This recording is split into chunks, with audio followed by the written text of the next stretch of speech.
السلام علیکم ورحمۃ اللہ وبرکاتہ۔ پہلے لفظی ترجمہ کر لیتے ہیں۔ آیت نمبر 5 سورہ آل عمران۔ اعوذ باللہ من الشیطان الرجیم، بسم اللہ الرحمن الرحیم۔ ان بے شک اللہ تعالی، ان اللہ بے شک اللہ تعالی، لا نہیں، یخفا مخفی، پوشیدہ، چھپا ہوا، علیہ اس کے سامنے یا اس پر، کیا چیز، شیئن کوئی چیز، فی میں الارض زمین، و اور، لا نہ، فی میں السماء آسمان میں۔ آسمان، یہ اس کے جو روٹس ہیں وہ ہے سین میم وہ سمو، اور بلند چیز جو زمین سے اٹھی ہوئی ہو، یہ آپ کہہ سکتے ہیں کہ بلندی کے معنی میں استعمال ہوتا ہے، خواہ آسمان ہو، بادل ہو، دوسرا آسمان ہو یا ساتواں آسمان ہو۔ اسی طرح ارض جو پڑا تھا اسی کے اپوزٹ ہے آسمان اور زمین۔ آسمان بلندی کے لیے اور ارض نچلی سطح کے لیے استعمال ہوتا ہے۔ ان اللہ لا یخفی علیہ شیء فی الارض ولا فی السماء، ان اللہ بے شک اللہ تعالیٰ، لا یخفی علیہ شیء نہیں پوشیدہ رہتی اس پر کوئی چیز، فی الارض زمین میں، ولا فی السماء اور نہ آسمان میں، ہوا وہی ہے، الذی جو یصور صورتیں بناتا ہے، صاد و اور را اس کا روٹ ہے، اور اصل یہ باب تفعیل سے ہے نا، صور یصور، تصویر رن سے، اور اس کا معنی ہوتا ہے مائل ہونا، جیسے حضرت ابراہیم علیہ السلام کے پیچھے ہم نے پڑھا تھا فصور،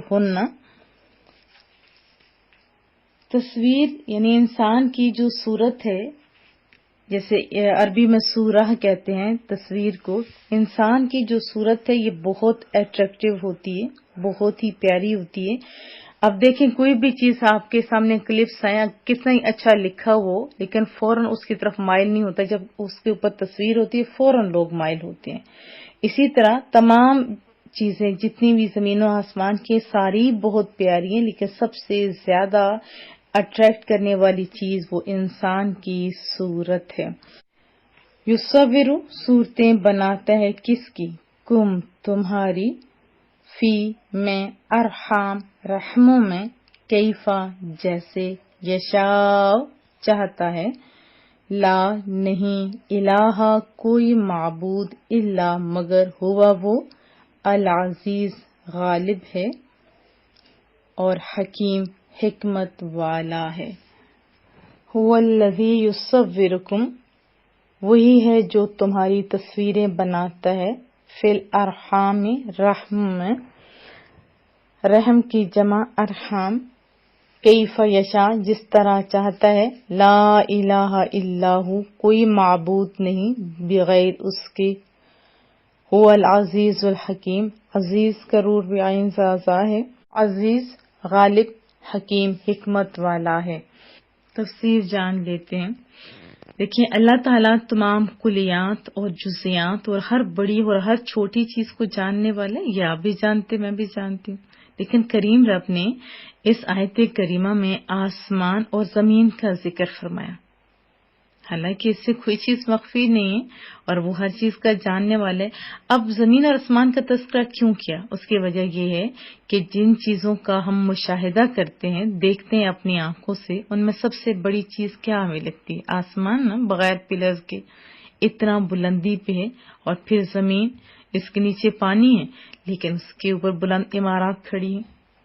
تو یہ اللہ تعالیٰ کے کمال علم پر دلالت کرتی ہیں، اور یہ جو فرمایا ہے نا، وہ ماؤں کے پیٹ میں جس طرح چاہتا ہے تمہاری صورتیں بناتا ہے، یہ بھی بہت بڑی بات ہے۔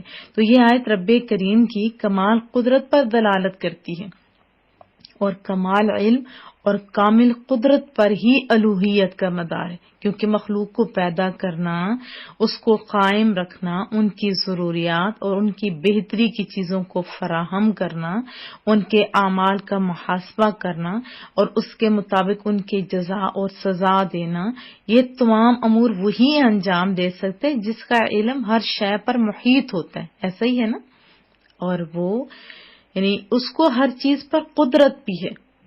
اصل میں اس آیت کریمہ میں عیسائیوں کا رد کیا گیا ہے، کیونکہ وہ حضرت عیسیٰ علیہ السلام کو خدا کہتے ہیں، اور ان کا یہ شبہ تھا کہ حضرت عیسیٰ علیہ السلام چونکہ غیب کی خبریں بتاتے تھے، خبریں دیتے تھے، کیا کھایا ہے، کیا تم لوگوں نے گھر میں بچا کے رکھا ہے، یہ ان کا کمال علم ہے، اس میں کوئی شبے والی بات نہیں۔ وہ مردوں کو زندہ کرتے تھے، یہ بھی بات درست ہے، یہ کمال قدرت ہے، اور علم اور قدرت کے کمال پر ہی مدار الوہیت ہے۔ تو رب ذوالجلال نے اس آیت میں ان کے اس شبہ کو زائل فرمایا کہ دیکھیں، سنو، اللہ تو وہ ہے جس کو ہر چیز کا علم ہو۔ دیکھو، 2-4 غیب کی باتیں جان لینے سے کوئی شخص خدا نہیں ہوتا، وہ اللہ نہیں ہو سکتا۔ جبکہ دیکھا جائے تو وہ جو چند چیزوں پہ آگاہ تھے یا 2-4 باتیں بھی تھیں، وہ بھی کس کی بتائی ہوئی تھی؟ اللہ کی ہی نا۔ اور یہ بالکل یہ کلیئر بات ہے کہ حضرت عیسیٰ علیہ السلام تمام چیزوں کو جاننے والے نہیں تھے، اور وہ جو جانتے تھے وہ بھی انہیں اللہ نے سکھائی تھی، وہ بھی انہیں اللہ نے سکھائی تھی۔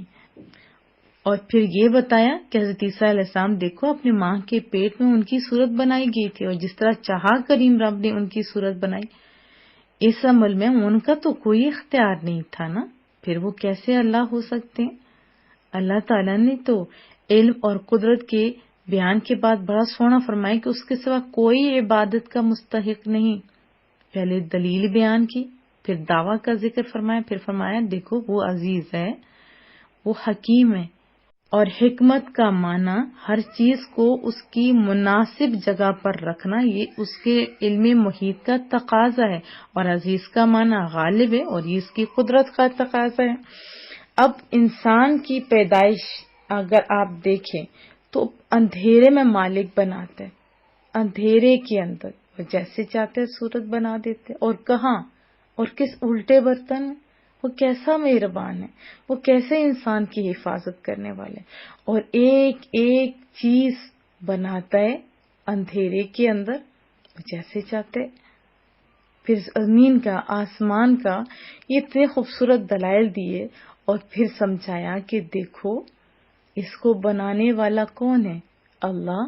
اور حضرت عیسیٰ علیہ السلام بلا شبہ وہ بہت ہی معزز ہستی ہیں، ان کے پاس غیب کا علم تھا لیکن عطائی علم تھا۔ جیسے میں نے بارہا تذکرہ کیا کہ علم کی 2 اقسام ہیں، ذاتی اور عطائی۔ اللہ کے پاس جو علم ہے وہ ذاتی علم ہے، باقی جیسے حضرت عیسیٰ علیہ السلام کے پاس، محبوب کریم صلی اللہ علیہ وسلم کے پاس، یا جیسے دوسرے انبیاء کے پاس علم تھا، وہ عطائی علم تھا۔ وہ کیا تھا؟ عطائی علم تھا۔ اور اللہ تو ہوتا ہی وہ ہے جو عطائی نہیں بلکہ ذاتی علم والا ہو، ذاتی طاقتوں والا ہو، ذاتی قدرت والا ہو۔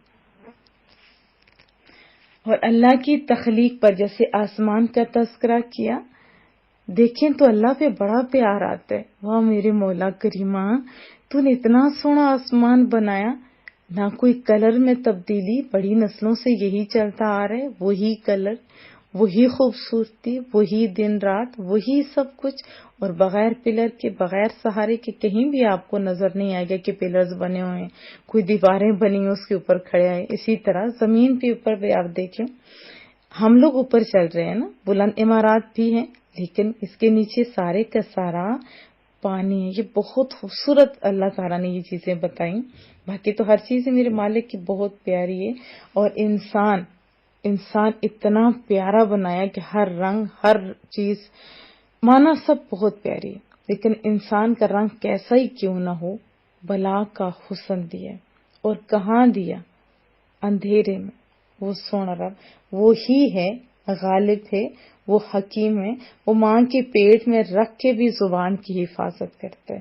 تو وہی مالک کیسا ہے؟ جس کی عبادت کی جائے.